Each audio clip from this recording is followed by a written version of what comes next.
नमस्कार, मैं हूं सुधीर चौधरी और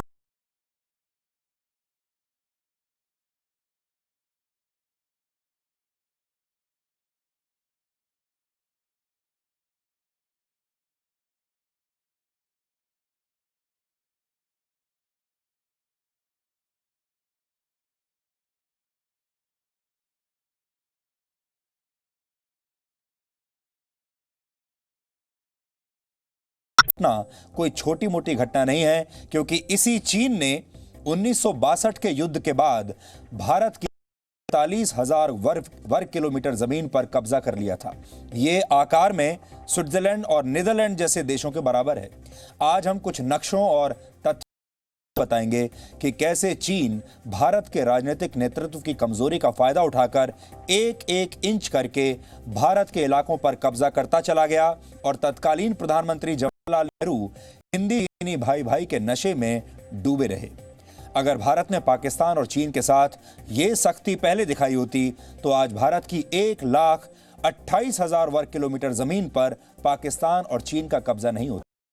दुनिया में करीब देश ऐसे हैं जो आकार में इस क्षेत्र से छोटे हैं, यानी जितना क्षेत्र हमने दूसरे इन दोनों देशों को दे दिया उससे छोटे इस देश में 90 देश हैं। इसलिए आज हम सरकार पर सवाल उठाने वालों को उनके पूर्वजों की गलतियों का एहसास कराएंगे। इसके बाद हम कोरोना वायरस के मरीजों के महंगे इलाज का विश्लेषण करेंगे।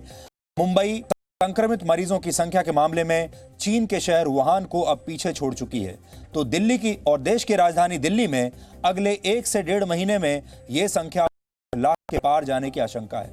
लेकिन आपको जानकर हैरानी होगी कि दिल्ली और मुंबई जैसे शहरों के प्राइवेट अस्पतालों में कोरोना वायरस के इलाज का खर्च 20 लाख रुपए तक आ सकता है। यानी कोरोना वायरस किसी की जान ले या ना ले, लेकिन इसके इलाज का खर्च किसी भी परिवार को जीते जी मार सकता है। इसलिए आज हम आपको बताएंगे कि अगर कोरोना वायरस के संक्रमण से लड़ाई के लिए कितने तैयार हैं और क्या देश के लोग इतने महंगे इलाज का बोझ उठा सकते हैं। और आखिर में हम आपको एक ऐसे कश्मीरी पंडित की कहानी आज सुनाएंगे जिसने 2 साल पहले कश्मीर वापस लौटने का फैसला किया और चुनाव जीतकर वो सरपंच भी बन गया।